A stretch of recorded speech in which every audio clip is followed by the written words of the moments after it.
Hey everyone, welcome to our patch analysis SMITE update. This week we're going to be covering the Vulcan patch, new god. A lot of changes went in. There's a huge patch. I'm really starting to get started here. But first off, my co-host is here, Octane Pro. Go ahead and say hi. Hey guys, how's it going? Welcome to another episode of the SMITE update. Thanks for joining us today.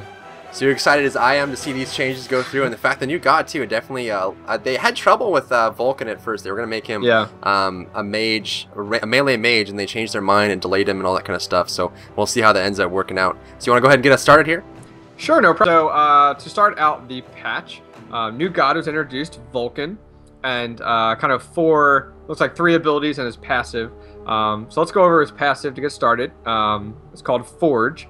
Vulcan transfers 30% of his protections and 15% of his health to his turrets. In addition, when Vulcan is within 30 feet of his deployables, they regain 3% of their health every second because of their proximity to the Forge.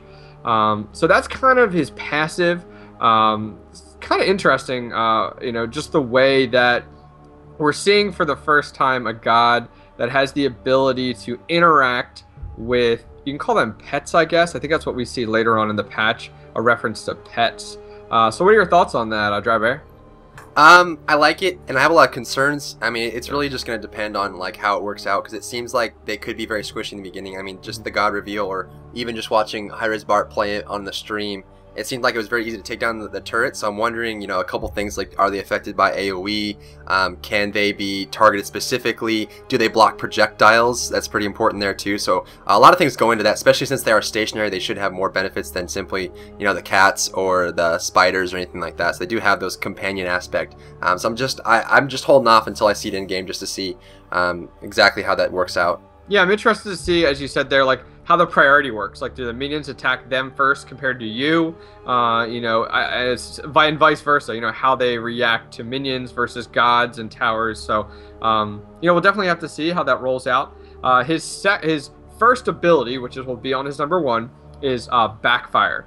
Vulcan blasts a fireball out of his forge, dealing 85, 145, 205, 265, and 325. Plus 75% of his magical power.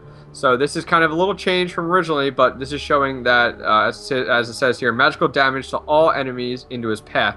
The strength of the blast also knocks Vulcan 20 feet back, and that costs 65, 70, 75, 80, 85 mana, and the cooldown is 15 seconds. So what are your first thoughts on Backfire? I did actually catch the stream, so it doesn't seem like it goes that far, and I'm wondering how it's going to... It does seem like it does have good scaling and damage output, possibly, but, it's kind of like the same syndrome with Xbalanque. It doesn't seem like it fits perfectly. I mean, obviously, he seems like the hunker down type, like the anti-pushing or the counter-pushing, or just the type where you get caught in Fire Giant with a Vulcan in there. It should be any clustered team fight in one play seems like his forte. So I'm wondering how, that's going to end up working out. Maybe it's just to help him get that last little bit of damage, or maybe, move away from a slow. Maybe it'll help him get off a Hades ultimate where movement really wouldn't help him there. Just running alone wouldn't be enough. So I'd be curious to see how it works in game.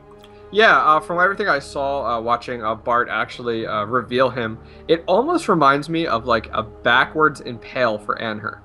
Like, it usually with like impale, you throw the impale and it knocks your enemy back and it takes damage. But in this case, Backfire, from everything I saw, you throw it, hits them, but it throws you backwards. But from everything that was indicated, it is not an escape. So once again, this is another tank that doesn't have an escape, kind of similar to Ares. But we'll have to see kind of how Backfire develops over the next few weeks. His second ability is Inferno Cannon. Vulcan construction Inferno Cannon that shoots fireballs in a cone that deals 65, 100, 135, 170, and 205. Plus 20% of your magical power. Magical damage to the target every second. The Inferno Cannon lasts until destroyed or another is placed, indicating that you can only put 1. This inherits Vulcan's penetrations, but does not apply on hit effects. Costs 65, 70, 75, 80, 85 mana, and the cooldown is 15 seconds. So, first impressions of Inferno Cannon. I like it. I do like the fact that it, does good damage. Seems like a pretty good thing for Vulcan's conceptual idea anyway. Yeah. And like we touched on earlier, just the fact that, how does the AI work for the cannon? Is it like a tower? Does it focus whatever's closest until you get threatened? Is it based on, you know, something else that happens there? Or is it, you know, there are some characters in LoL where, like Zyra, if you guys played LoL, if you target something specifically, it'll target what you target along in tandem with you. So is it like that? I don't know. I mean, I think it really would depend on how the AI works. But I think by itself, it's not that strong. But I think using the turrets in tandem and then using the ultimate, I mean, it seems like it's like a piecemeal type character. We really need to focus on everything at once. But I really like the idea of it. And it's something new that we really haven't seen before. Correct, yeah. So far we have Backfire and Inferno Cannon. The third ability for Vulcan is Thumper. And Vulcan constructs a Thumper, I guess XVI, that deals 15, 20, 25, 30, and 35, plus 10% of his magical power. Magical damage every second and slows enemies hit by 5, 10, 15, 20, and 25%, increasing with focus up to 35% for 2 seconds. The Thumper XVI lasts until destroyed or another is placed. This inherits Vulcan's penetration, but does not apply on hit effects. Cost 70, 75, 80, 85, 90 mana. Cooldown is 15%. So right here we're seeing a almost second turret having this Thumper ability, and I actually got the chance to see it on stream. Kind of interesting to see it interact with the Inferno Cannon. What are your thoughts on this kind of combination with having 2 turrets? I think it's necessary. The turret by itself, I think there needs to be some kind of slowing mechanic or CC mechanic for Vulcan to be viable in general. There is a turret in Guild Wars 2 that's the same way. It's exactly as the Thumper. So it's like a slow, ground targeted, like slamming down turret. It's actually not utilized only in a certain number of situations. So I think with the bigger AoE in SMITE and the fact that it does have the slowing mechanic, I think depending on how turrets are targetable, whether they're easily focused by ranged physical carries or anything like that, what you could do is put the Thumper behind the flame cannon and then force them to focus the flame cannon before the Thumper, so that way while they're committing to destroying your turrets, they're slowed the entire time. So I think without that slow mechanic, it's very easy for players to just run away from Vulcan and say, hey, fight me over here where you have no turrets, and then he's, you know, it has the Ares effect on top of him. Yeah, definitely. And then finally, which I kind of find this title a little funny, Volcanic Overdrive. When Volcanic Overdrive is activated, Vulcan gains 15, 20, 25, 30, and 35% movement speed, and 10, 20, 30, 40, 50 protections. All Vulcan structures fire 50% faster and gain massive regeneration. The Inferno Cannon also fires in a 360, I guess I should say, degree radius, and also targets gods while under the effect of Volcanic Overdrive. Cost 100 mana, and the cooldown is 90 seconds. The reason I commented on the name was the action that takes place in the game is exactly like Team Fortress 2, if you've ever played that, with the Heavy and the Medic, when the Medic activates Overdrive. So that kind of made me laugh to see that this entire effect occurs. Pretty much just stims up, if you're a StarCraft fan, stims up everything, including Vulcan, all his turrets, everything starts firing at once. He's super, super fast and very, very tanky. So really, really cool ability. What are your final thoughts on the ultimate for Vulcan? It, you know, gives me flashbacks to League of Legends with Heimerdinger. He's a lot the same way. He has 2 turrets which can be set into overdrive with his ultimate. So really what this is just going to be is just kind of like a surprise thing. If you get the enemy person or the enemy team in one cluster area especially, I think Vulcan's going to be really good for Gold Fury attempts, Fire Giant attempts, but also Gold Fury and Fire Giant defenses. If you get them all clustered inside the Fire Giant, and then you can get like an Odin Spears. I think a Vulcan Odin lane would be really, really strong. Yeah. Trap him inside the Spears, pop you overdrive. You have both the Thumper and the Flame Cannon going together. I think that's really what brings it all together. The fact that once you have them in the perfect spot and everything's all set up and that spring is set, you can you know, spring that trap and jump on top of them and do all that kind of extra damage and the slowing. It really brings it all together. The characters that generally have the kind of turrets do need to have that kind of moment where they can surge and get the extra offense, because it's all positional based and situational based for these type of characters. Yeah, final thoughts on Vulcan for me right now is he's definitely going to have very strong lane presence and lane control, especially when teamed up with certain gods, as you said, like Odin, especially with some of the changes coming to Odin with his slows along with the Thumper and everything going on there.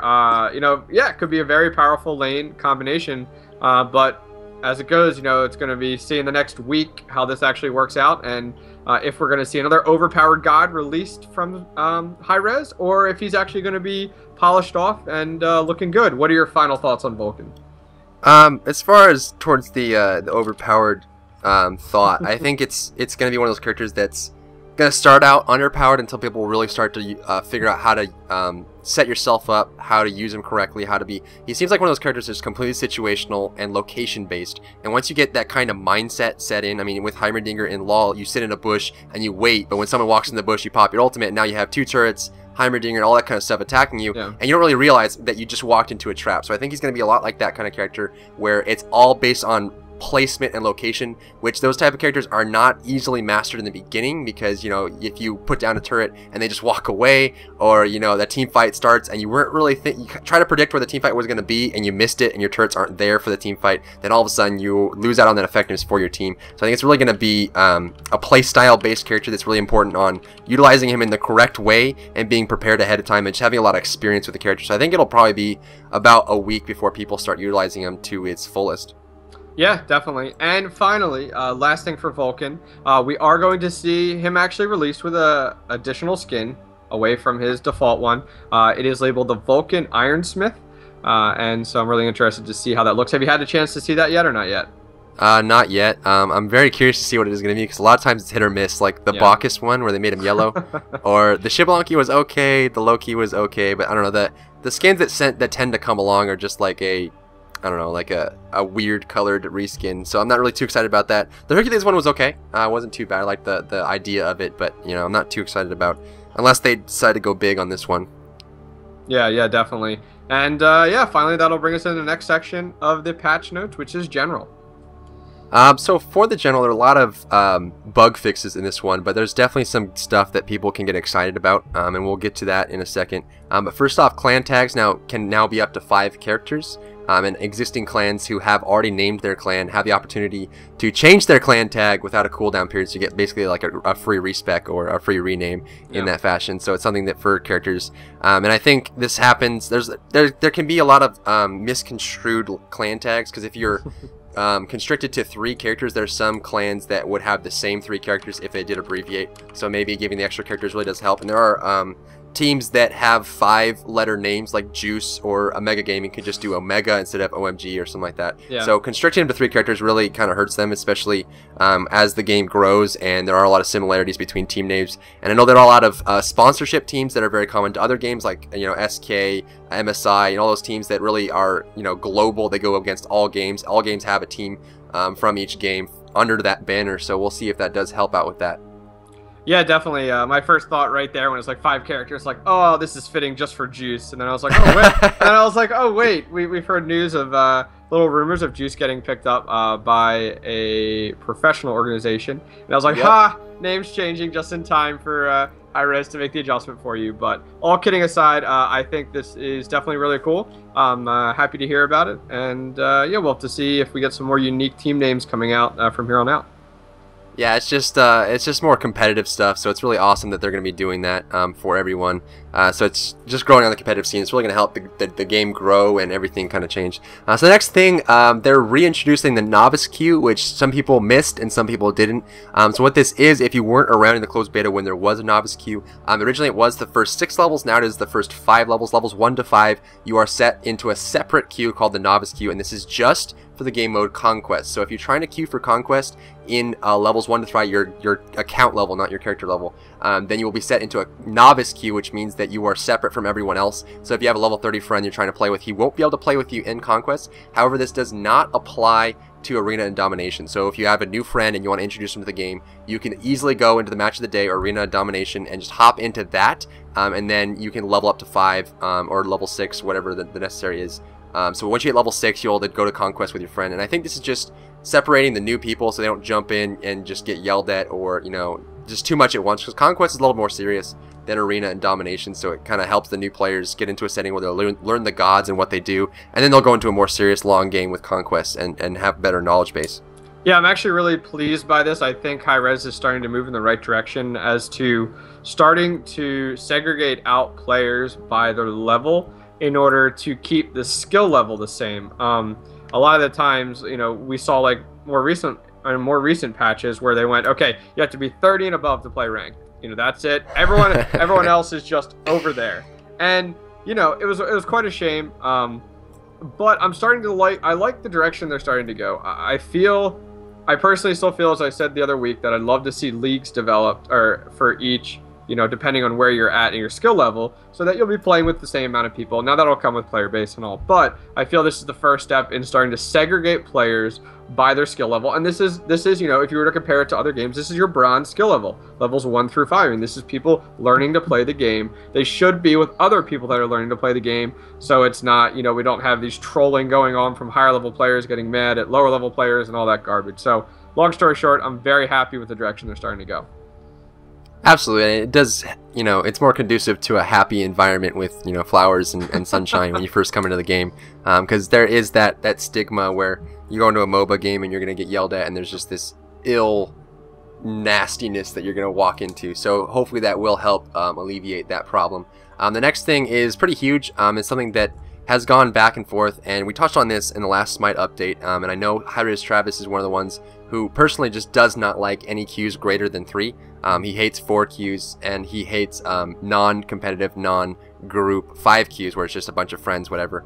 So they're going to reintroduce those. 4 and 5 person teams are allowed to queue for normal conquest, not for ranked or anything else. It's just going to be normal conquest, so more casual under the casual tab. And then the matchmaking logic has been changed to better ensure that teams of 4 and 5 play mostly with other large teams. So they're kind of going with the Dota route, where if you queue with 4, you're going to get up against a team of 4. So it's trying to match it up as best that it can. So hopefully, the fact that they said in the patch note the matchmaking logic has been changed, just the fact that they said those words really makes me happy, because the matchmaking system is rather poor. So I'm glad that they're turning their eye to that in general. So what are your thoughts there? I'm really pleased to see that they're starting to make adjustments to their matchmaking logic, as it said there. A lot of people have expressed to me their frustrations with other titles that Hi-Rez has come out with in regards to their hidden matchmaking system and the way that they're matching people together with hidden values and everything like that, and how they've kind of moved it into SMITE. And it just doesn't work. And I'm very happy to see like they're starting to make changes to that, especially when it comes to 4 and 5, you know, players, because it's always a shame when you have like a group of 4 and they get in against a team which is like just random 5 people, not organized at all, and it's just like a roll face. So very happy to see this, and I hope to see more matchmaking adjustments in the future. Same goes for me, and I'm excited to see how far they can take this, and if they can get to the point where, you know, you go to a match and you don't feel mismatched or you know, oppressed in any way. So the next thing is the login screen has undergone a visual makeover. You will see Vulcan sitting in the fire giant pit, and there's lava everywhere, and it looks pretty good. They kind of cleaned it up a bit. I mean, the Zeus art was nice, but it was just so old and early, and it just didn't really seem like it fit, you know, the excitement and the new changes in SMITE. So I'm glad that they're going to be doing that. Yeah. And the next thing is you can now view the profile of your friends and prospective friends from the friends screen in the social menu. This is pretty cool.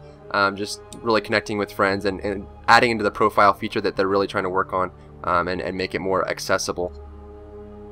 So what do you think about that? I'm happy about that. These are kind of like those little features which, you know, I could have waited till they rolled out for live and then made these little tiny tweaks, like, oh, you know, we need to make a tweak this week for our patch. What should we do? Oh, we'll make an adjustment to the friend screen. So, I mean, this isn't the most amazing thing in the world, but hey, it's nice. Yeah, I agree. Definitely. The next thing is a better presentation has been implemented for swapping gods on the draft mode. Very small thing, but at least they're, you know, getting all their ducks in a row as far as the competitive matchmaking goes. Thank God. Finally! Yeah, well, it's just, I'm happy to see that they're making adjustments for competitive play, and the reason I laugh about that is my team was in the BLG casual tournament this past weekend, and they got to, you know, it was a learning experience for the draft mode as a casual player, and I wasn't playing in this match, so I'm innocent. But they were playing in it, and they got after the picks, and then it came to draft mode, and they literally, I don't know, somebody had said something to me about how the slower you pick your gods in the beginning determines the amount of time you have at the end. I don't know if that's true, but what I will say is that they got to the draft mode at the end where you could trade, and they didn't have enough time, and all of a sudden, a whole bunch of people were playing different gods than what they originally intended to, and it was just a disaster. So, we should have beat Underground, who won it, but whatever. So, long story short, I'm very happy to hear that they're making adjustments to that. Yeah, definitely. It is nice to see them turning their eye to pretty much everything. It's Eye of Sauron. They're just looking at the whole land, looking out over, making sure all the changes work. And we touched on this before. They just do have this multifaceted view as far as changes go. They're kind of touching on everything all at once, so at least there's not this glaring problem as as far as the whole game goes. I feel like you're just making doing all these everything little by puns little. to Lord of the Rings all of a sudden. Sauron, you got the glare going on you just mentioned. Yeah, I'm like, oh. yeah. So I have to stick in here. Did you see on Facebook that Hi-Rez posted a picture of hitting 1 million player base, and they had a picture of Ra shooting a light beam out of his chest? Hello, I saw that. Hello, Iron Man idea? Like, come on. Like, that's exactly what I thought. They of. could do like a pseudo Iron Man skin, or maybe go for, because there's a lot of cool ideas that they could do. You know, they could do like a South Park character Cupid or something like that. It just kind of fits with the whole shape and size and stuff. That would be awesome. Anyways, back to the topic. Right. So the top ranked players listing now only shows players that have played a ranked match in the last 7 days.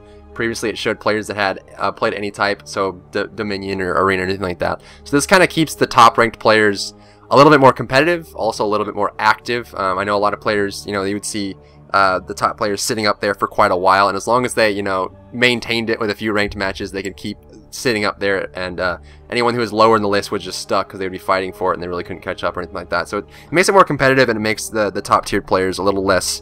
a little bit more susceptible to being dethroned, so it's kind of cool that they end up doing that, but it's just another small change. Yeah, they actually did that with Team Ranked as well. If you go over and check out those stats, you'll see that like there's only 8 teams that are listed, and at first I was like, why? I was like, I don't understand, like, why would they only show 8 teams? And then there's a little fine print that says, you know, you have to play X amount of games, which makes sense, because, you know, that list could be gigantic, and so many teams could be very close if 1, 2, or 3 games. So, as you said before, it shows teams and players that are much more active, and kind of keeps you active. You know, hey, if you want to keep your ranks up, you know, you have to do X, Y, Z. So, yeah, pretty cool.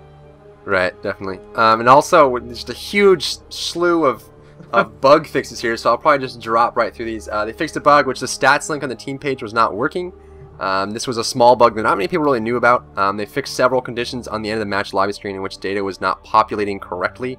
So there's a bunch of bugs there. The score screen, the accolades, all that kind of stuff. Fixed a bug in which win status for some matches on the history screen was incorrect. I don't think anyone really knew about this bug either. If they were looking for the match history on that, there's several tweaks to the solo practice bot AI. Good, so Ra bot is getting stronger, and we did see a big change in the last week's patch as well, where Ra bot got a little bit better. You know, if you start, I was messing with it today actually, and if you start to back, he like automatically tries to ulti you. So if you just sit there and try to press B, it seems like he'll just turn it and try to ulti you. And also there seems to be like some kind of leash mechanic where if you get too close to him when he's backing, he'll stop backing and run away. So it seems like they're improving, and I'm interesting to see how they improve that there. So what are your thoughts on that? I'm happy to see that they're starting to make adjustments to the practice AI. As I said the other week, I'm really looking forward to more gods in there and a skill level for the AI. So if you're a new player, you know, you can start out at a beginner level. But if you're an advanced player and you're just looking for a little, you know, solo lane practice for mid lane, you know, you can have a higher level play. Now, granted, this is all AI, and it's one thing to just go ahead and say, hey, let's make it better. But, you know, AI is very sophisticated, especially for something like this. So really pleased to see that, along with several of the bug fixes. Absolutely, and I think one thing they could do is something that they do in StarCraft is they give the AI an inhuman advantage. So in StarCraft, they'll give more income to the AIs that aren't insane than you could ever possibly get as a human. So that the fact that they don't really have the convoluted strategy aspects that a player could do and just mix up in his mind and micro and all that kind of stuff, they can't really manufacture that, so they just give them, you know, a gold advantage or something like that. So maybe if they gave the robot more money or started out with 2 items instead of 1 or whatever, maybe a bigger advantage, that would increase the difficulty. And I do agree with the fact that you said you can choose your god and then choose the difficulty level. I think that would be awesome. You know, you come in and be like, I want to face an intermediate Thor this game or something like that. You can just set that in the lobby, and I think that'd be really cool, and it would help players also improve their skill level, so that'd be awesome. They also added in StarCraft, which I think would be really cool to implement here, is builds. Now within, I know, Heart of the Swarm, you can select an AI and select what build you want them to go, so you can practice against that. So it'd be really cool to, if you're laning mid going against a Ra, and you want Ra to be like more of a tanky build, that you could select that. So therefore, you can practice your strategy against opponents depending on what build they go. So just another, that'd be awesome. Another thought there that I can sell to Hi-Rez. For top dollar, right? That's right. Right here. You heard it first, folks. So next thing, they fixed a bug with changing resolution. It's another small bug that I don't think really people noticed at all. It was just a lot of the times the resolution would bounce back and forth, or there'd be full screen issues, so they did fix that. Players can no longer rent or purchase gods in draft mode, so this is interesting. So I guess once you go into draft mode now, it's all, you know, one shot, one win. You have to have all the gods there. Whatever gets banned or removed or picked, you have to deal with it. So you have to have those 12 gods, and you can't rent anything there. So what do you think about that? I'm happy. Well, first off, the resolution change, I ran into that. That really sucked. All of a sudden, I got back in and was playing on this real tiny screen. I'm like, are you kidding me? But as for the draft mode, it makes sense. They're in the market to make money, and they need to kind of draw the line somewhere when it comes to, you know, renting and purchasing. I mean, I understand, like, once you get into draft mode, you know, your god should be locked in, so you shouldn't be able to purchase or make any adjustments to what gods you have available. So, I mean, it's nothing major, but, you know, I'm not going to argue with it. Well, one thing I just thought of, too, Sure. is if you're renting it for the first time, you've never played that character before, so you have no business playing it in ranked. Yep. So maybe that's part of it as well. I mean, if I went to a ranked match and, you know, I was at, you know, a certain elo or a certain rating, and I was expecting to have this competitive, insane game, and then I hop in, and all of a sudden this person, like, purchases Hebo and says, "What do I build?" I'd be like, "Oh, this is ranked, man. This is the big leagues. What are you doing?" You're killing my hidden matchmaking value. Oh. So that's one thing I didn't really think of until just now. So that's kind of a benefit. So the next thing is they fixed an issue preventing some players from playing ranked matches because of minimum required gods. I know some people who were level 30 and they had like 16 gods and they still couldn't play. You know, there was a bug where if you didn't have a certain threshold. I know everyone that had the 30 god pack had no issues with that, but anyone who had any less, there were a couple issues there when you were close to the threshold. So they did fix that, which is, you know, another minor thing. They also fixed an issue in draft mode that your chosen god disappeared. This was kind of a smaller issue, but the people that did experience this got pretty frustrated. So you just lock in Guan Yu and all of a sudden you didn't have a god anymore. It would just go away. So a lot of issues there. So just you know, more of a niceties type patch fixing all the problems. They also fixed an issue in the end of match lobby where your accolades were not represented correctly, and this was kind of funny. I ran into this one game where I had a really bad game. You know, just everyone was dying everywhere, and you know, we were so far behind. I ended up surrendering, and I went like, you know, like 1 and 4. And I go to the end of match lobby, and it's like, you got 3 triple kills, and I was like, it did? When did that happen? I don't remember this. I had the same problem. I was like, wait, I had 10 kills. I was like, I only remember 6, but I'll take 10. You know, I mean, it's cool achievement system pretty much, and I'm happy to see them starting to make adjustments to that with problems. Yeah, they're fixing that up. The next thing applies to the fact that Vulcans come out. They're making it so familiars, which is what they're calling it officially, I suppose. So Vulcan's turrets, Bastet's cats, arachne spiders, all that kind of stuff will now show a minion icon on the minimap. So if you see a Bastet going after someone on the minimap and all of a sudden 3 icons pop up and you see cats, then you'll know she ulted and stuff like that. So another nice cosmetic thing. Yeah, I'm actually kind of happy about that because that'll help with like timings. You know, hey, you see the cats pop on the minimap from partners that, you know, if you're just playing a random game or whatever, they're not going to call out, you know, Bastet used her ultimate, but you can see on the mini-map that pops. So if you engage her 30 seconds later, you know that, okay, her ultimate's not up. So that's a cool feature to see. Definitely agree with that. So it'll help you with figuring out what they're capable of doing. Yep. So the next thing, a player being damaged by a player pet now tags both the pet and the owning player as having recently attacked a player. This has a few implications, but the biggest one being that if you dive a tower using pets, I wonder if this includes Loki's decoy or anything like that, if that does damage or anything like that. But if you dive a tower with like cats, let's say, a lot of times Bastet could jump into tower range, pop the cats, the cats would pull tower aggro, and you could stay in tower hitting the tower while the person died, and then the tower would turn to minions, and you would be safe the whole time. So now that a player pet attacking a god will tag both you and the pets, when the cats die, the turret will immediately turn to attack you. So it's like that extra aspect. If you're diving with pets, you don't have that immunity to dying to the tower, which is pretty nice. Yeah, no, I totally agree. I think this is definitely necessary, and it seems like they're starting to make adjustments to a lot of these pets, turrets, whatever. So we might see some more of that out of future gods, so I'm happy that they're making that adjustment now. Yeah, for sure, and it'll probably help with Vulcan abuse. I think would be even bigger because it has a shorter cooldown than the cats themselves. Correct. And the spiders are a little hard to use because they could easily be killed. So I guess this prevents Vulcan from running into the tower range, popping a turret, and whacking you in the face and being immune. So that's definitely cool. Yeah, so that is the end of General. We'll go ahead and jump into Spectator changes. We're not going to go through all of these as not all of us have Spectator mode just yet.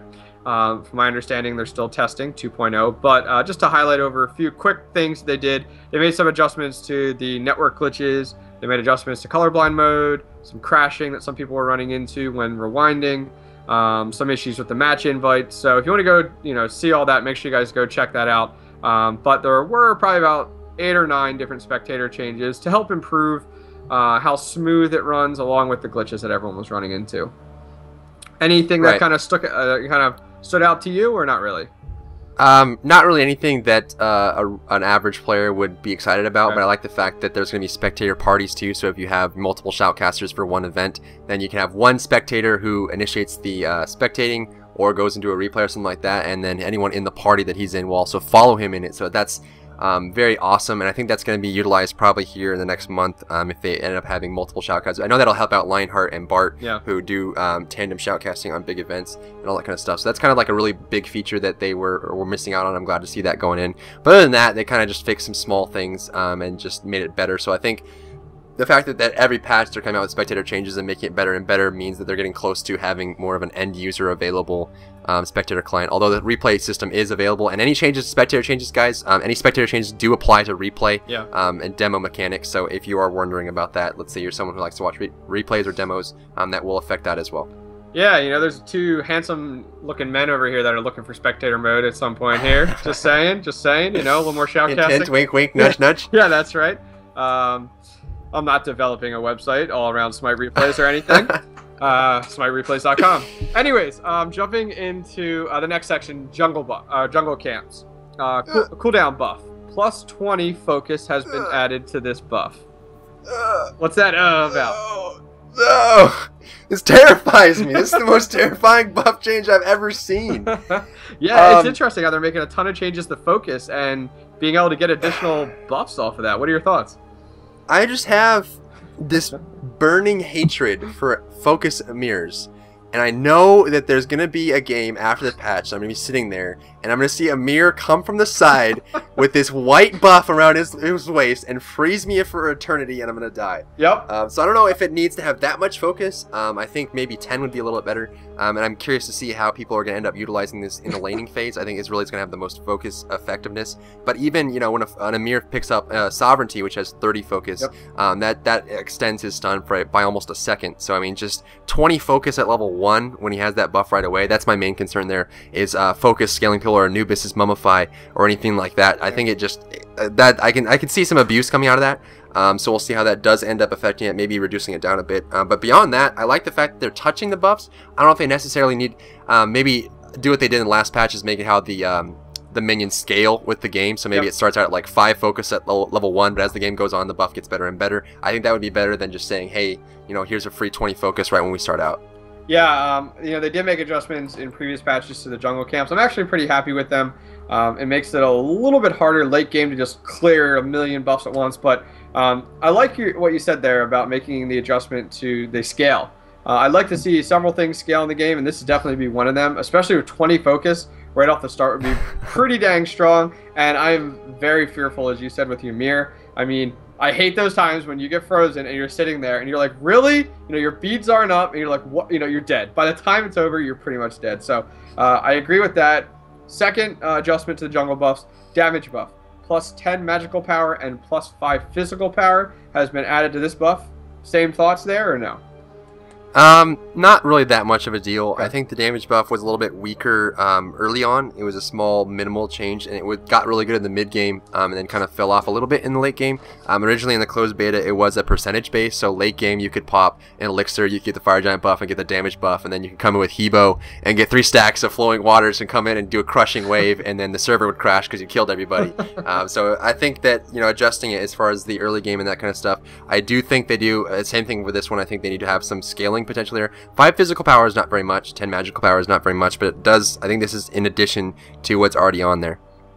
And finally, which I'm actually really pleased about this one, speed buff, plus 10% attack speed has been added to this buff. So usually you just have your normal speed buff to your movement, but now you have plus 10 attack speed. Like it, don't like it? What are your thoughts on that? I think it's nice, and it'll make the buff a little bit more useful later into the game. I think there are some characters that could go on a rampage with it. I think it's really good for Arachne. I think Freya could benefit from it a lot, especially with the Freya changes that we'll get to in a minute. But definitely characters that benefit very well from attack speed, plus the fact they'll have movement speed.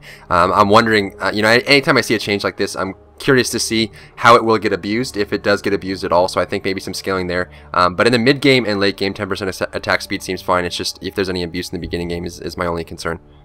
Yeah, definitely. So that will end jungle buffs, and if you want to go ahead and take us into items. Sure. So a lot of the items are changing, and it seems like they've turned a new eye to the items that are in the game now. And there are a lot of important changes too. The first thing is that focus has been removed from some items, and this is, I don't know if this was entirely necessary. There's some items that had too much focus, and I think this really affected a handful of characters that could effectively build a good item set and have the focus on top. So there should be, you know, this decisive choice between should I get focus, should I get defense, should I get offense. There should be this split, not, you know, I'm going to go a mirror and be really tanky and have a bunch of focus at the same time. So removing that from key items is important. And so go ahead and move on to the first item that got changed, and this was very, very important. This item was very, very strong. So Bulwark of Hope, the shield duration was reduced from 2 seconds to 1 second. Originally, what Bulwark of Hope does, if you guys do not know, is that when you drop to a quarter health, 25% HP, you gain a buff for 2 seconds, which reduces all damage you take by half. This is now to 1 second, so for 1 second you will take half damage. I think this was kind of necessary. If you think about it, 1 second isn't that much, but it might help you with burst damage. So if like an Anubis ultimate comes out, or you get hit by Searing Pain right at that moment, it does help. But we did see, I think in the semifinals of the My Revenge tournament number 8, there was 8 Bulwark of Hopes in the game of 10 people. So once that does happen, especially with teams that don't, you know, have like 1 or 2 tanks, and this is more of a tanky item, the fact that we saw 8 of them out of the 10 was a good sign that that item needed to be reworked. So what do you think there? I'm really happy to see they're making adjustment to this. It's a wonderful item for tanks. It really is. But as you said there, you know, most of the time when you're getting bursted, it's going to hit that quarter, and then, you know, bam, there's the Bulwark of Hope. And most of the time, you know, you're free to do your own thing, get out of there, especially if you're a tank. But as you said, you know, we saw 8 out of 10, leading to show that, you know, even some of our DPS and carries were getting the Bulwark just for survivability late game. And so this might change that, just because of the limited amount of time. Now, granted, it's only from 2 seconds to 1 second, but as you said, that's a big deal. I mean, that is a lot of damage that can be reduced within that 1 extra second. So, yeah, I'm happy with it, and I think it'll balance things out pretty well. I think so too, and we'll see how it does work. 1 second seems to be right on the money as far as my intuition says, because 2 seconds is a little bit too long. If you got hit by Desert Fury, that 2 seconds would be the end of the Desert Fury, and you'd avoid most of the damage. Same thing with you know, Anubis's Death Gaze. Anything that continued on for a short amount of time, you would be able to avoid most of that. So the next item is the Death's Toll. I've heard mixed reviews about this. So what they did is they made it so the passive now also restores 1.5 mana per hit with a basic attack. This item, you know, has been reworked, I think 2 or 3 times so far. It's been in and out of, you know, certain builds. I think what this will do is really affect 2 characters I have in mind, is Onherd or Artemis in the mid lane, where they'll need to use more mana more often to push the lane back, because mid is all about pushing. But as far as the side lanes go, I can't see Death's Toll being picked up more often just because of the mana. I still think that Heartseeker is a better first pick, or, you know, you're going for ability items or anything like that. I don't see it really changing too much, but I think this is very important for physical damage dealers to go in the mid lane and have enough mana by spamming basic attacks to push the lane back. So what do you think there? We're starting to see more and more items that are kind of you know, giving back mana throughout different abilities. You know, just a few patches ago, we saw Bracelets of Replenishment that were kind of put in there. Kind of substitutes for, okay, you know, I'm going to get a whole bunch of pots, mana pots all the time, or, hey, you know, I need to get meditation. But hey, there'll be some adjustments to meditation we're talking about a little bit. But I'm really happy to see it. I think it's a good idea, and I like that they're putting it per hit on his basic attack, just because of the fact of how Death's Toll works. So, yeah, I'm pleased with it, and look forward to using it. So the next thing is they're making the golden bow, like the golden unicorn, because it never gets bought.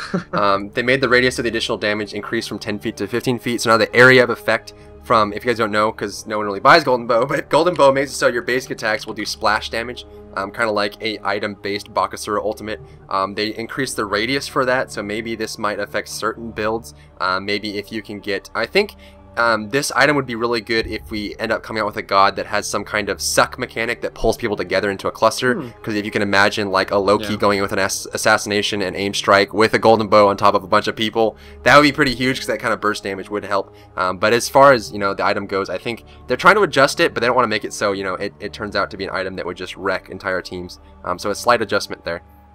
Yeah, you don't actually see a lot of in descriptions or even in patch notes regarding, like, they don't really discuss like ranges often in regards to 10 feet or 15 feet, using that as a typical unit of measure. So I'm interested to see, you know, how this works out, and if we start to like get to see that unit of measure used a little more often throughout the game. But as far as I can see, I mean, I'm happy to see Golden Bow getting an adjustment. Right, and I think from offhand, this is kind of just like a gut feeling thing. I know if you do have the golden bow, the width of the area of effect is a little bit longer than 3 archers standing next to each other. So it's about that wide, a little bit longer than some on the end. So I guess, you know, 50% increase would make that almost, you know, about 75% of the lane. So a little bit bigger there. So definitely a great area of effect. I think if you do have the golden bow and you're hitting the archers, you can hit all 3 of the archers with the area of effect and a little bit more there. So as far as I remember, but I haven't bought the golden bow in many moons because it's just one of those items. So the next item is Magi's Blessing. This is an item that kind of needed some attention, and it's interesting to see what route they decided to go with this. So what they did is they made it so it absorbs an enemy spell every 30 seconds instead of every 45 seconds. The problem with this item is it doesn't block full spells. And it doesn't block, you know, like, let's say you walk through an Alquang Tornado. Since the Alquang Tornado constantly reapplies the debuff, you would walk through it, avoid the first application, but then the rest of it, you're screwed anyway. Yeah. Or anything like a Towel of Assault, it would stop part of the Towel of Assault, but the Towel of Assault would continue and you'd keep taking damage from that. So there are a lot of, you know, gimmicky abilities that would prevent the Magi's Blessing from being fully effective. However, you know, if you used it, you know, like you ran into Anubis' face and he threw a Mummify and you blocked that, that would be huge. Yeah. So they're reducing the cooldown on it, 30 seconds now, so every 30 seconds it'll avoid a spell. So we'll see how this does get picked up. I can see it getting picked up in certain lineups, but not necessarily to the point where it would be like LOL, where you have the Banshee Veil, where it avoids a spell every 45 seconds, but it's a little bit more polished as far as what abilities it avoids, and if it avoids the whole ability. Yeah, Magi, as you said there, Magi's Blessing, another adjustment made there. Pretty happy actually to see the adjustment. I mean, cutting down every 15 seconds is a decent amount. It's quite a buff. So yeah, I'm pleased with it, and I'm interested to see how it actually works out, and if we see it more in competitive play, just because of how often that's being able to be used. Yeah, I agree. It's a step in the right direction as far as making that item purchasable, and I think the same thing with the Death's Toll and the Golden Bow. It seems like they're trying to make those items, you know, come out of the closet and come out into the light to be purchased, because they really don't get much focus at a high level. Yep. So the next thing is the Vampiric Shroud. This got adjusted yet again, and I'm curious to see how this gets utilized. So the base stats and the passive have changed. This item has basically been reworked, and there's a reason for that, but we'll get to that in a minute. It now does +10 magical power, gives you 100 health, +5 MP5, and the passive makes it so when you kill an enemy, and this does include minions, this will restore 10 health and mana. So what do you think about that? This is definitely a really cool item, not only for the magical power, but also the health, but most importantly for that passive there. That's pretty decent. I mean, you can imagine, I mean, just throwing out something here, imagine this on like someone like a tank, like an Ares or even a Vulcan. They benefit from the magical power, plus the health. The MP5 is always nice for a little mana, and then on top of that, every time you kill a minion, you get additional health. So that adds to sustainability. So this is awesome. And I'm really eager to see how it's used through tanks, or do we see this more on like mid lane gods like a Ra to help for sustainability? Yeah, I'd like to see that too, and I think it would work well on a Ra. The magic power would give you more heal with the Solar Blessing. The HP would make you more survivable. The mana would allow you to use more abilities, and then obviously killing with Celestial Beam or anything like that would give you that. And I'm going to go ahead and jump down to the bottom of the item list here, because this is one of the reasons why they did do this. Sure. Circlet of Focus. The item has been changed significantly. It's no longer a starting item. Originally, Circuit of Focus was a one item where you could buy all 3 tiers at once. It's just one item, and it was meant for the early game. This is no longer a starting item, so now it has 3 tiers. This will give additional focus on ability use instead of giving the mana back or whatever. And then any items, recommend item lists that have replaced this item, they will now replace it with Vampiric Shroud instead for a starting item. So I guess they're making Circuit of Focus more of a mid-game, late-game item to you know, work well on focus-based builds. and the support characters, and they repurposed the Vampiric Shroud to be more of an early game item for, you know, magic tanks, like you said, or mid game characters. What do you think about that? I mean, I'm glad to see the change. Circlet of Focus, that'll be really nice. I mean, I feel like all the items have really been adjusted around focus. We're starting to see less focus on some items, but then something like the Circlet of Focus, you know, of course it's going to have a lot more focus on it. But then we also see like a jungle buff where it has focus on it. So it seems like they're playing with focus a lot, trying to make adjustments to it to balance it out a little bit more. As you said before, you know, we're seeing a lot of Ymirs where not only can they be tanky, but the amount of focus that they get is so high that you're just sitting there for, you know, which seems like an eternity, stunned because of the high level of focus. So it seems like they're playing with the balance. Hi-Rez is very well known for going to the extreme side of the spectrum, like as we talked about with the jungle buff being like plus 20 focus. It's like, why'd you have to go that high? Why don't we start out with 5? But yeah, either way, I think this is a good change, and I'm really happy to see that Vampiric Shroud is having such a good change. Well, one of the main things about, you know, overdoing it, I think it's really helping Hi-Rez, is if they overdo it, they can realize, you know, where the line is. If they go too far, they'll figure out where the line is that they don't need to cross. And I'm glad that they're doing this now rather than, you know, a year from now. If they say, you know, the buffs now have 20 focus, and everyone's like, what? That ruins everything. So I'm glad they're doing it now. The other thing I do have a question about is, since it does give additional focus on ability use, does that apply to the ability you just used, or does it wait until after? Because if Ymir comes up and uses Frost Breath, does that focus affect the duration of that Frost Breath itself, or does it apply your current focus to that stun and then give you the focus afterwards for your next ability? So that's something that I do want to try out in the game, see what that does work. Because if it affects the ability you use in time, then Ymir is just going to be even worse. Yes, I completely agree, and I actually saw that there, and that's like a little teaser because they don't give you like the full item stats or anything, so you don't exactly know what the top tier for tier 3 of that item is. But as you said there, it seems like it's going to pair with your ability used at that moment. So yeah, stuns might be a little long. So the next thing, and a lot of people were kind of up in arms over this, a lot of people were just like, eh. The Warlock Sash, the stacks now gain +2 health instead of +2 mana.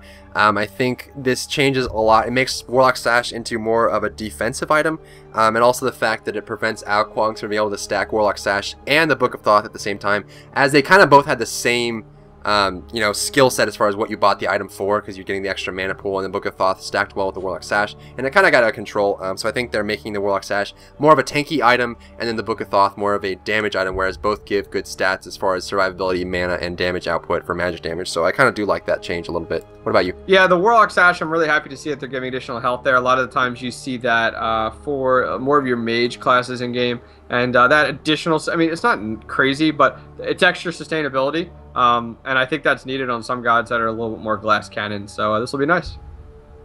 I agree. So the next thing is kind of like a trio change. I kind of just cluster this together. Boots of the Magi, Reinforced Boots, and Warrior Tabby have had their out-of-combat movement speed removed, so you no longer will get that out-of-combat movement speed. However, for the Boots of the Magi and the Warrior Tabby, you now gain your perspective penetration for what you're buying it for. Warrior Tabby obviously gives you physical penetration +12, so a little bit there, and a little bit of +12 magical penetration for the Boots of the Magi. There's no bonus effect for the Reinforced Boost.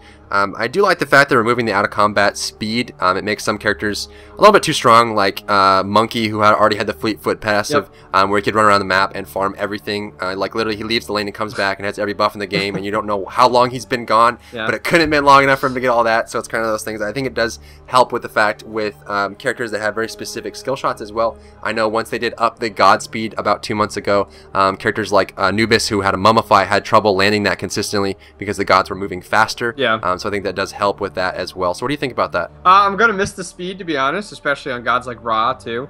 But as you said there, it is kind of necessary. I mean, a lot of the game changers revolve around hitting that CC, and they've been making the gods faster and faster as time's gone on with just different abilities and adjustments. And so I'm eager to see how things play out with this. I know right away it's going to seem very sluggish for a lot of the gods, but yeah, I mean, that's about it. We're going to have to see how it plays out. So the next thing, they changed some of the ability items. The Girdle of Might now also has a percentage base buff to magical and physical power, so it has the static amount plus the percentage amount, which makes it better for late game. So it's one of those things where Girdle of Might, Meditation, and Hand of the Gods were all items that really were meant for early game, and the fact that you couldn't sell them late game means that you were committing to a very strong early game. We did see in the BLG Casual Competitive Tournament, there was a Hades that was playing support, ended up going for the Girdle of Might and the Hand of the Gods, which means he didn't have any late game survivability, so he's basically banking completely on the fact that he was going to be able to feed his carry in his lane that he was supporting well enough to win the mid and late game. So the fact that they're making this better late game means this item doesn't just immediately fall off as soon as the game hits mid game. Yeah, they've made so many changes to abilities. Like they, you know, some time ago they gave all those crazy passives to abilities and all that, and that was cool and that was fun. And that made sense for late game, but then all of a sudden they were like, nope, we're scrapping it. And then all of a sudden it was like, okay, well, I really need to get beads and Aegis for some of the gods that I play for late game, so that your survivability, you know, you can get out, everything like that. But at some points, you know, if you are a player that purchased Meditation or Hog early game, you wouldn't really gain anything from them late game. And I'm really really happy to see, you know, Girdle of Might, like that's a really good item late game. That buff is going to be the difference between, you know, doing an all kill or picking off somebody that, you know, you just need to get it off. So that'll be really, really nice. And especially once you go over here, the Meditation and Meditation really, you know, that's a great late game item. Now granted, it depends on the player and the god, because I'll wait till we get into it, but mana is usually not an issue late game. Right, definitely. And so going right into it, Meditation, after using this ability, you now gain 15 MP5 for 15 seconds. So that I'm assuming this is after the 75% increase to mana, you get a little regen afterwards. Yeah, I mean, that'll pretty much just top you off the way it seems. But as, you know, I was just mentioning there, late game, most gods and most you know, players that I've seen, you don't really have that problem where, oh, I'm out of mana and I can't do anything for X amount of time. So that's nice. It'll be nice early and mid game though. Well, I think it's important to increase these items simply because, like I said earlier, the Hand of the Gods, Meditation, and Girdle of Might are really only early game items. So if you are going to commit to buying them, you have to get a lead out of them, because they are definitely more effective than any of the other ability items early in the game. Yeah. I mean, you can have an Aegis Amulet and that might save your life, but that's not going to help you take the lead in the lane or anything like that. If you have a Girdle of Might, Meditation, or Hand of the Gods, the Hand of the Gods will allow you to push. In the Might Revenge Tournament number 7, we did see Sobek run up, use Hand of the Gods, and immediately charge Prey, and then they're not really able to react to that. So you can use those for a big advantage in the early laning phase. That's really what they're meant for. If you don't get a big advantage out of the Meditation, Girdle of Might, or Hand of the God, then late game you won't have the beads, you won't have the amulet, you won't have the sprint to save you during team fights, so they're useless. So yep. I think the fact that they're making these items better in the early game means that you have a better chance of getting an advantage out of them. So there is a big choice between, do I go for the early game Meditation, or do I save for the defensive items late game so we can win team fights? You know, where do you want to go with that? So there's been a bit like an easier choice there, so I do enjoy that. Yeah, no, I think it's a good adjustment, and we'll have to see. Well, I guarantee we'll have more adjustments to abilities down the road here. Oh yeah, every single patch, I think. The next thing, Creeping Curse cooldown reduced from 150 seconds to 120 seconds. The Creeping Curse will probably have more purchase potential, and I think what the main reason for this is that we do have the Heavenly Agility and the Sprint, which remove slow or make you immune to slows. So buying a Creeping Curse on a long cooldown for the same amount as the Sprint and the Heavenly Agility means that every time you use it, they're just going to pop theirs, and then they're going to run away and say bye, you know, and they're just going to wave at you. So I think making the cooldown for Creeping Curse less than Sprint or Heavenly Agility makes it more of a viable item. Yeah, I think that's a good balance, and I think Creeping Curse is definitely a necessity when it comes to playing as a tank. So hopefully we'll see this used more and more. Absolutely. And the last item is the Fatalis. It seems like they have this big obsession of making Fatalis, you know, competitively viable. They want it to be inside the meta. So another change here, the item now has focus. So in addition to all the stats that it had before, it now has focus. The passive has been changed from originally as you attack, you gain movement speed and attack speed. Now you gain movement speed and focus. This is turning their focus on the Fatalis into a focus item. They also increased the maximum number of stacks from 3 to 4, so it stacks up higher, gives you more movement speed and focus. So it's less of a carry item now, I guess, and more of a utility item. Yeah, I would have actually preferred them to not mess up Fatalis. I like the attack speed that was on it. It made it very good for, you know, any gods that you were building, that you were like an Artemis, or if you were doing like an Odin type of half and half build. Once again, we're messing with focus again, and they already made it, the adjustments to circlet of focus. We don't know what exactly that's going to bring. we got a jungle buff that's bringing more focus. We got more abilities to bring more focus. I like this item as an attack speed item, and I really wish they would have saved it that way. But I don't know. Maybe, hopefully, high res proves me wrong, and we'll see kind of how that plays out here. So one of the biggest things too is they, and a lot of players don't really understand this aspect, is that balance changes are always revolving around competitive play, no matter what. So if people say back when Thor got adjusted, like, why did Thor get a stun and a teleport and all this stuff when Thor was fine? But the thing is, like, at the highest of the highest, the 2% competitive level in tournaments, Thor wasn't getting picked at all because he was worthless. Yeah. So they changed Thor to be better there, but that trickles down to the casual level. And I think the same thing here. Fatalis, I think, is really only great for attack speed Freyas and also Bakasuras. Those are only really characters that I buy it on.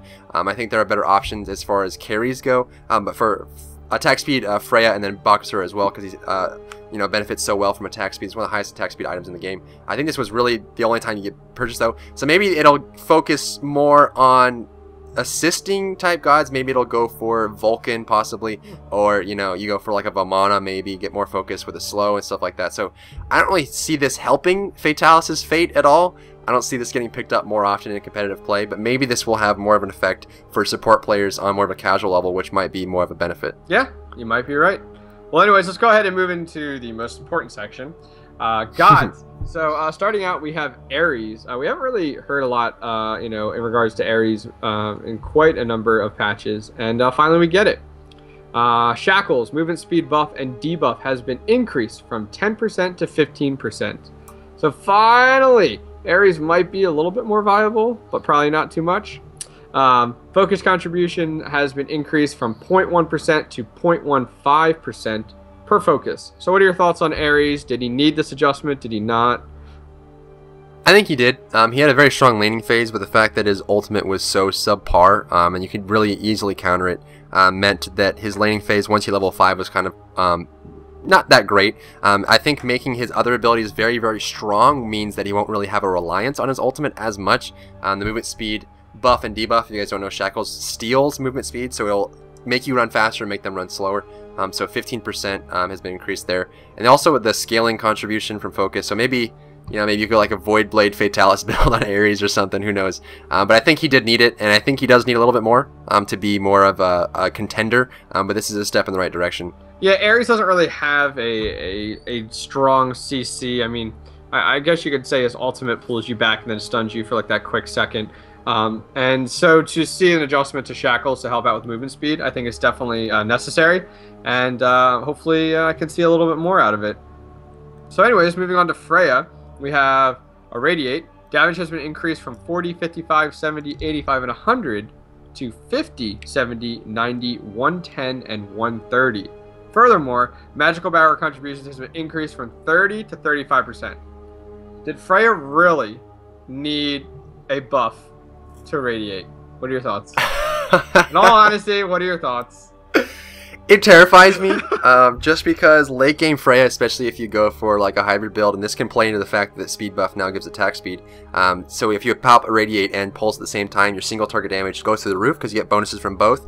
So if you do have the speed buff and attack speed items, you can do some great damage. Again, this goes back to the fact that balance changes usually revolve around competitive play, and we have never seen a Freya in a competitive tournament.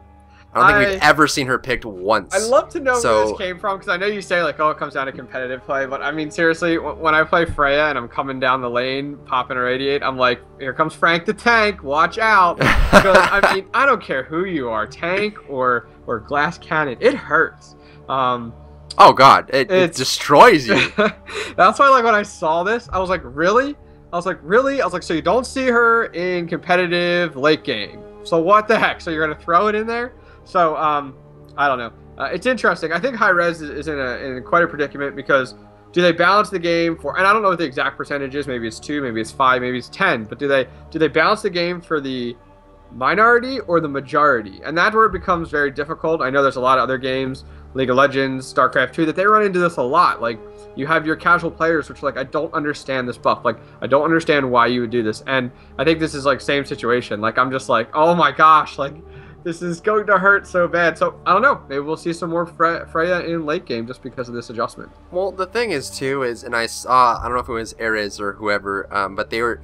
I think it's just also a lack of context. They look at characters as far as win-loss percentages and kill-death ratios, and I think Freya has, from what I understand from talking to a high-res staff, is that she has one of the lowest win-loss ratios and one of the lowest kill-death ratios. And I think this has to do with the fact that Freya is a very particular god. You have to play her in a certain way. She doesn't have any escapes, so if you can't effectively land a banish on her, you pretty much get stuck and get killed. And then she doesn't have that great of an early laning phase, but if she can get fed enough, her late game damage is crazy good, whether you go full magic damage or you go hybrid. So we'll see how that does affect it. I think that's where they're coming from, but I think they need to be careful about you know, unnecessarily buffing characters that have low stats because they're hard to use, not necessarily because they're broken, because I think Freya, from an inexperienced player who doesn't have good positioning, can easily get caught if you miss a banish and you don't have your ultimate up and you don't really have anything to get out. Then that's really where the bad stats are coming from. I don't think it's necessarily because the character is not balanced enough. Yeah. So talking about broken gods, we have an adjustment to Hell. Last week there was an adjustment to Hell in regards to a mana adjustment, and mana definitely wasn't the problem, which I think they could tell within a week. She was still banned every single game. So we are now seeing Decay and Restoration cooldown has been increased from 10% to, or I'm sorry, from 10 seconds to 12 seconds. And Hinder, Cleanse, and Repulse and Inspire cooldown has been increased from 14, 13, 12, 11, 10 to 16, 15, 14, 13, and 12. Do you think this is really going to make a change?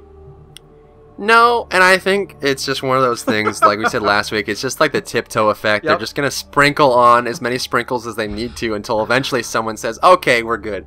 So I think they're going in a more delicate approach as far as Hell goes. The cooldown increase on her one is nice. The cooldown increase on the other ones is not as good. As you can see there, it's still the same thing. They just changed the levels up a bit. So I don't... I don't really know how much it's going to do, and again, it's the fact that she has such good early game and she can push so well in the mid lane. I think she's fine in the side lanes. I just think her mid is so strong because she can heal and nuke at the same time to push the waves all the way up to the tower, and most characters can't keep up with it unless they're being hyper aggressive like a Hebo or an Agni. But that really comes down to, you know, top level skill, whereas, you know, anyone else, the casual level, and going up against a Hell is very challenging. So I think they need to focus on that. Maybe the cooldowns help, maybe they don't, we'll see. I think they're just kind of just slowly working their way through it and see if they can get to a comfortable level. So I'm gonna say there, high res, enough with the rainbow sprinkles. Let's break out the butcher's knife and cut it in half. All right, come on now. Anyways, the burning hatred. Moving on, Hercules, newer god, released. Mitigate wounds. Cooldown has been increased from 12 seconds to 17 seconds. So that's pretty significant. What are your thoughts? Necessary? Was he really that strong, or? Necessary, but this doesn't address his laning phase. Yeah. And that's really my main issue with Hercules, is the fact that his laning phase is so strong. I think his mid game's fine, and I think this was a bit necessary. His mid and late game, if used properly, his mitigate wounds could be super effective, especially if you pop it during like an Anubis Death Gaze, a Raw Searing Pain, or anything like that, because you do get 130% of the damage you took, which means you get 30% bonus healing from that. So the fact that it's on such a short cooldown means that you can tank very, very easily, especially for tower diving. If you tower dive and tank the tower with your mitigate wounds up, you can just walk on out and get back to full HP. So I think this was necessary for his mid and late game, but this does not touch on his laning phase being super strong. And I think they're just like, I don't think they have an idea on how to fix that, because if they nerf it too much, then he doesn't really have a laning phase. You know, there's a lot of ideas you could... I mean, I think one of the biggest problems is the fact that it can pop as many people as you want. Maybe if you put a maximum of 4 objects get lifted by his Earthbreaker, so if they're minions, and it always prioritizes minions, so if there's like, you know, maybe 3, because there's only 3 ranged minions, so if you stand on the ranged minions, you'll never get popped or something like that, or maybe at least make the area of effect tighter, because if you're standing outside of it, you still get popped. It seems like it's, you know, there's some spillage there. I mean, there's a bunch of ideas they could do. Yeah. I just don't think there's like a one where you point and say, that's the one that's going to do it. There's no clear idea on how to make his laning phase better, but I think this does help his late game. Yeah, I think they're playing with that whole tiptoe effect that you were talking about earlier. I mean, I'd like to see, you know, that's a good point. You could make the width of that, some of his abilities a little bit smaller. You could make adjustments to the tossbacks with, you know, it can't go through minions, or kind of looking at that Sobek. It can go through minions, it can't go through minions. Minions can't be lifted, only players can be lifted. So I think there's a lot of adjustments that can be made, but I think this is just the start. I don't think he is too strong, but I do agree his lane phase is not balanced out with his late game. Right. So moving on, I hear angels singing in the background right here. Odin, Gungnir's Might. Finally, an adjustment. The slow has been increased from 15% to 25%. Thank God. No pun intended. Focus contributions on the slow has been increased from a max of 30% to 35%. So let's start with Gungnir's Might first before we get on to the next item. Gungnir's Might. Did you like it or you don't like it? It worries me because I just see Odin coming from the flank with a CDR buff, and he just comes in with like a 30% slow at level 1. So I don't know. I think the base up to 25% was a little bit excessive, maybe 20%. Increasing the scaling potential, a little bit necessary because late game the slow wasn't very good. Yeah. The slow definitely needs to be more late game, but the starting value doesn't need to be that much. A lot of times it's just for the damage. So I think that the slow component needs a little bit of adjustment there. I don't know if it's a little bit too much. And this is one of the gripes that I have with Amir, is that his focus scaling cap is too high. So with a lot of focus, his abilities are too strong. So I don't know if 35%, we'll have to see how that does work. I think 35% was the original slowing that Frostbound Hammer had before it got nerfed, and they decided Frostbound Hammer was better at, I think it's 25% now. Yeah. So it got nerfed down there, and I think there was a big reason for that. So I'm wondering how they're going to handle that.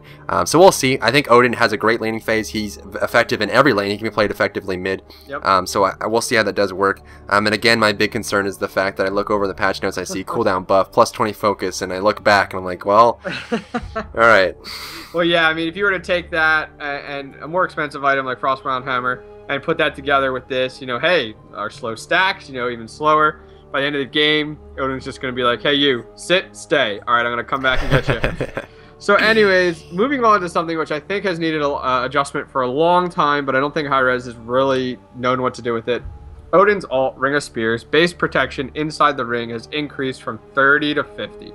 I still think they need to add some type of damage within that ring, but that's just me. What are your thoughts, though, regarding the patch change with the adjustment to protection from 30 to 50? I think it did need to be a little bit higher. It makes it more of a... because it's one of those ultimates that you have to use in collaboration once you first get it at level 5. Late game, it's very, very strong, but, at lower... like, if you're going mid or something like that, it's only useful if you, have the advantage or if you're under tower range or something like that.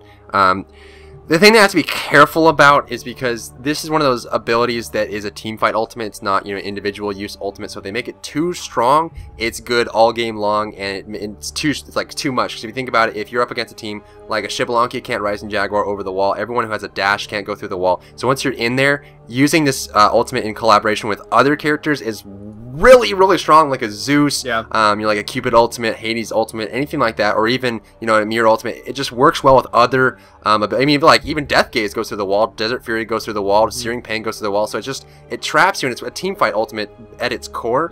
So maybe this will help the early game if you're going mid, or, you don't really have a good combination, but I think they need to be really careful here with how they adjust the Ring of Spears for competitive play, because I think if it gets utilized, too well in the side lanes or something like that, it could be too strong. So I'm on the fence with that one. Yeah, I mean, late game, you would see Odin jump in, and if he the way that Odin would play early game and mid game would not be the way he played late game. And early and mid game, you would see him jump in, he would trap, he would stay alive, he would go ahead and slow the enemy, and then hopefully his teammates would kill the enemy.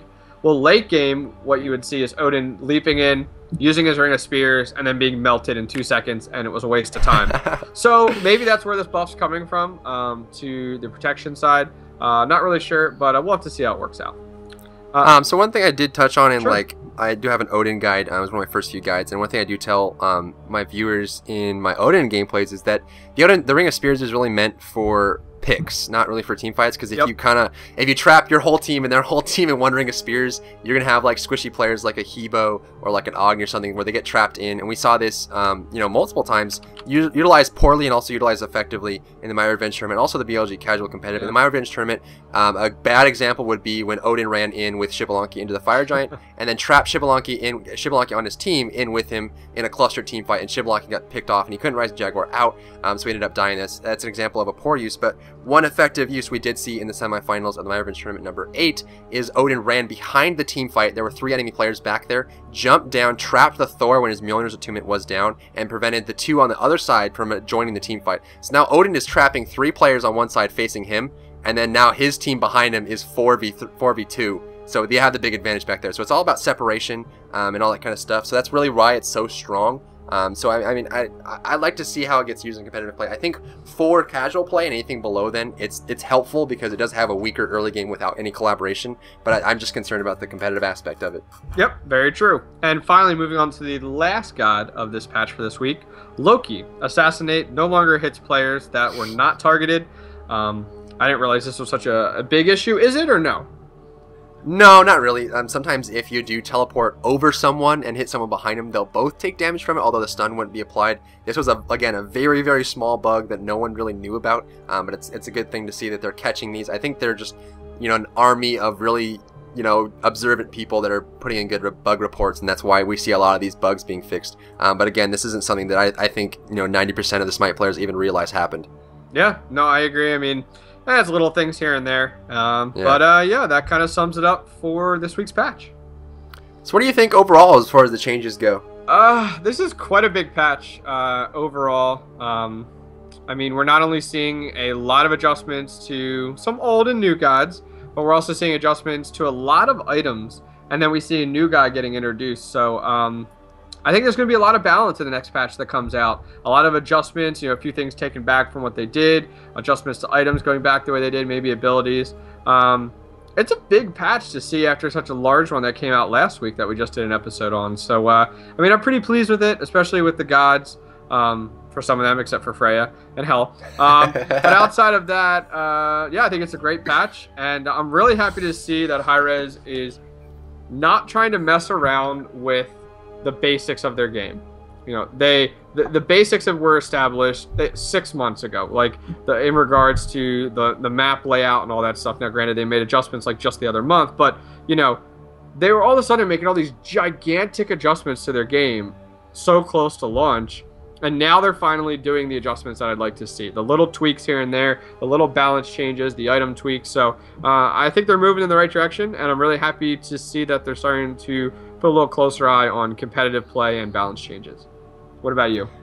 Yeah, I can agree there. There are a lot of, and I think they did need to adjust the item situation. There were a lot of items that really didn't get the attention that they really deserved, and they're switching things around. I think that, I'm honestly thinking that they're going to revert something about the jungle camps, because that really does concern me. But some of the adjustments I do like, and I think a lot of the things that are problematic as far as the current game now are getting attention that it really does deserve. And I'm curious to see how these things, and again, it's hard to predict. I mean, like you said, Freya, Irradiate is going to be, is it going to be the change where she gets picked up in competitive now, or is it just going to be one of those things where she's still ignored and now she just dominates all, when she does the double activation for single target damage output? Yep. Other than that, I'm pretty excited about Vulcan. I think Vulcan, as far as a concept, I know a lot of people are upset at the fact that we're getting another magic damage tank, because we do have a lot of those, but I don't really think he fits into the same role. I think he has a different skill set. The fact that he's good for pushing, counter pushing, and also situational or location based. I'd be curious to see if we do see Vulcan in some tournaments, maybe for early Fire Giant attempts or cluster team fights, or maybe in utilization with Odin's ultimate, and just see how the cleverness that has to go into Vulcan's skill set, meaning you have to trap people in a certain area for him to be fully effective.